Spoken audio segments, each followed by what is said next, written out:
Hi everyone. Some people think that they can time the market. Not only do you have to know when to get out, but you also have to know when to get it back in. Let's take a look at the data of being fully invested and missing some of the best days. If you were fully invested in the S&P 500 index from January 2002 to January 2022, you would have an annualized return of 9.4%. But just missing the 10 best days, 1 day per year on average, what do you think your annualized return will be? It will be only 2.51%.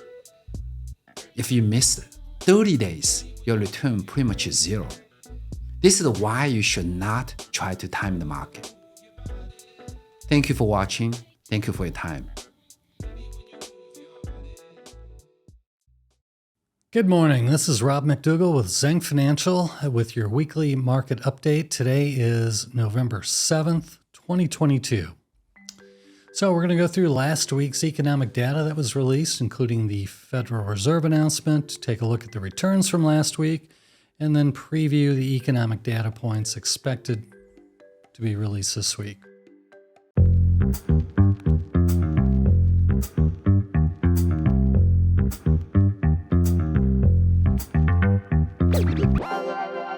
So last week, in terms of economic data, it was relatively light, although we did have the Federal Reserve meeting. We'll talk about that in just a second. On Tuesday, we had the ISM Manufacturing Index released. It came in at 50.2, dangerously close to the 50 cutoff between expansion and contraction. Now that 50.2 was slightly better than expected. The consensus was 49.8. But it was down from September at 50.9, and it really is not a good-looking chart. That's 5 consecutive months in a row of the ISM Manufacturing Index slipping. So one negative data point. Secondly, the FOMC, as I mentioned, they had their meeting last week on Tuesday and Wednesday with the communique released on Wednesday, followed by a press conference. The Federal Open Market Committee did raise interest rates again as expected, 75 basis points. That was pretty much priced in, which now leaves the expectation for the next Federal Reserve meeting, which is in another 5 weeks. The expectation now is again split almost evenly, 54% probability of a 50 basis point hike in December versus a 46% chance of a 75 basis point hike.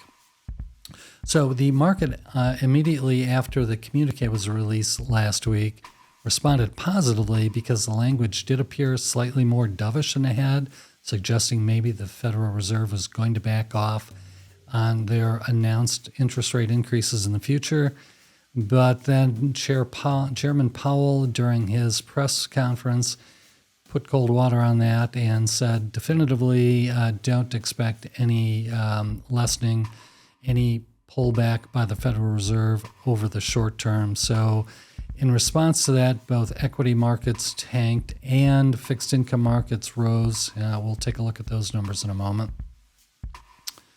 Also last week, we did have the ISM non-manufacturing or service metric that was released. October came in at 54.4. A little bit below consensus of 55, definitely below last month at 56.1, but 54.4, that's still a pretty solid reading, but much like the manufacturing ISM component, the chart doesn't look great on this. We came into the year, January was at 60.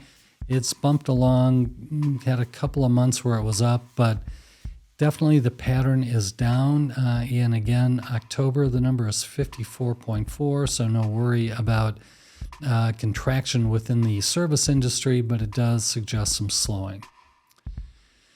Lastly, on Friday, we did have non-farm payrolls, unemployment non-farm payrolls better than expected at 261,000. Consensus was for 200,000, so that looks good. But then it doesn't really foot well with the unemployment rate, which was also released that day, last Friday. Unemployment rate unexpectedly up a little higher than expected. Consensus was 3.6%. the unemployment rate came in at 3.7%. The unemployment rate for September was 3.5. So unemployment rate a little higher than expected, new jobs added a little higher, a little better than expected. Last thing from last week was the S&P 500 earnings. Now we've got roughly 80% of the S&P 500 have announced earnings for the third quarter. Fully 70% of companies have beat expectations in the third quarter, so that's a very positive thing.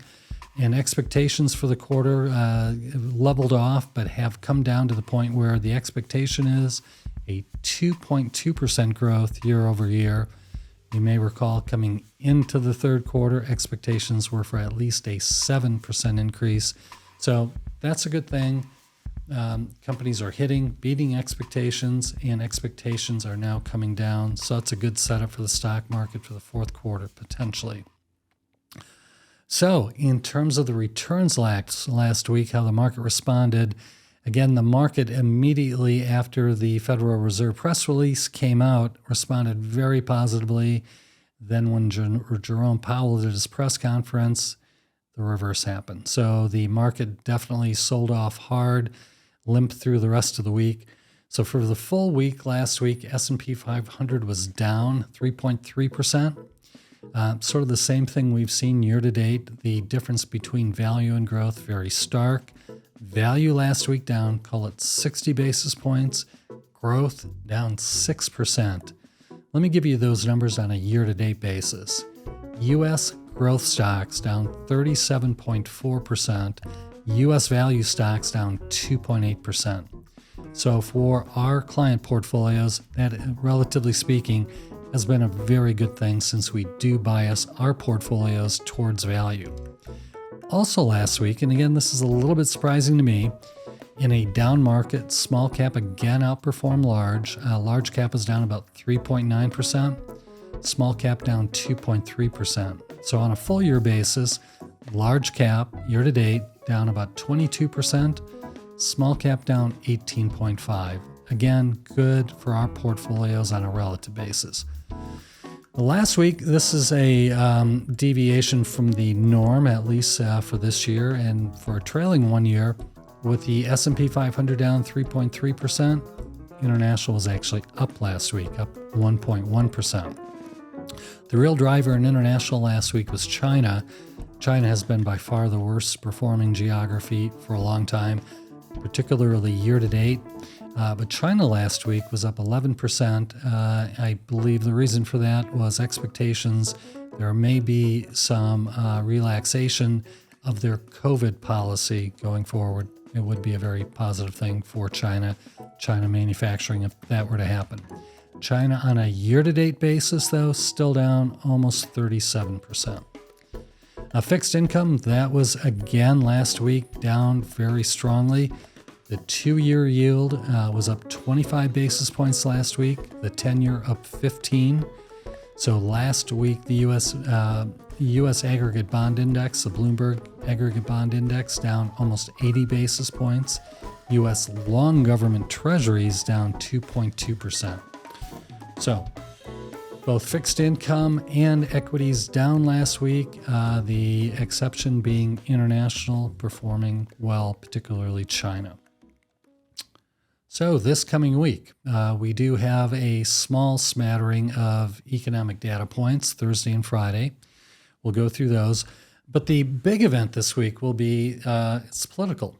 And this actually does fall into the bucket, though, of impacting future returns, and that's the midterm elections. So midterm election on Tuesday.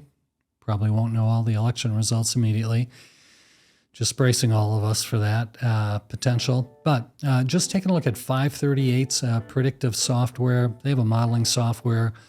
They run 40,000 iterations. Out of that, they say the Senate is a dead heat between Republican and Democrats. However, 54% of their sample came out with the Republicans actually taking majority in the Senate. That would be positive, I think, for the market. And the House, in their software simulation, 83% of the events came out with the Republicans winning. I think it's pretty fair to say, unless something very odd happens. Republicans will take the House. Pretty certain they'll take the Senate. That's less probable. But here's the real takeaway on it, and the reason for bringing it up, not just for political reasons, is because how the stock market has historically responded in a mixed governance environment. So this would be, I think, very positive, at least based on historical. If you take a look since 1945, this is a chart put together by CNBC. If you go back to 1945 and you take a look at when the best returns are for the S&P 500, the single best data point is only a 4-year period. Democrat president, House and Senate split between parties. That could possibly happen. So that 4-year stretch was a positive 13.6% return on the S&P. Second best with a Democratic president, Biden, Republican Congress, which again, very possible it will happen. S&P returns following 12 months up 13.0. So we'll see if that holds, but I do think a split Congress is going to be good for the stock market. We should know more Tuesday night, Wednesday morning. On Thursday, we'll see the CPI. This is hugely important. We talk about inflation being the number one driver of fixed income and equity returns. Last month was disappointing. The CPI came in at 8.2. The consensus was 8.1. The consensus for this month is, for the month of October, is 8.0. I do want to caution on this. It may come in at 8.0. Gas prices have dropped year over year. That's a very positive element. Energy's roughly 8% of the index, CPI index. A year ago in October, that was plus 30%. We're going to drop that at basically a 0 for the 1 month. So that will help. But the one thing I'm a little concerned about that might make CPI a little stickier in the short term, diesel prices. So we talk about gas prices all the time and their impact. That's pretty easy to measure. Diesel prices, not so much, because that is the transportation cost for most goods that get to your grocery shelf or to Amazon. And over the last 3 months alone, we've felt some relief at the pump. Gas prices on average in the U.S. have dropped 7.1% over the last 3 months. However, at the same point in time, diesel fuel is actually up over that same time frame, up about 6%. So that portion of CPI probably is not going to improve. So the consensus again being 8.0 for the month of October. I would not be surprised if it only improved 8.1. We'll see. CPI core, which takes out food and energy, the consensus expectation for this month, for the month of October, is 6.5%. The prior month was 6.6%.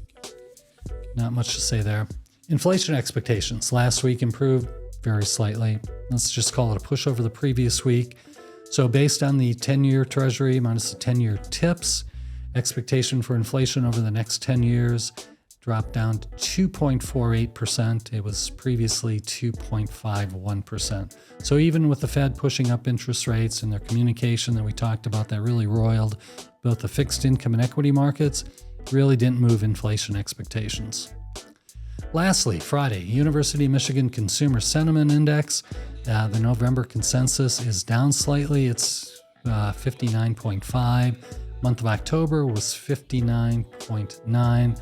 So a very modest decrease. I would guess that consensus is pretty close. That is it for our recap, a weekly economic recap. So thank you very much for your attendance and hope to see you next week. Thank you.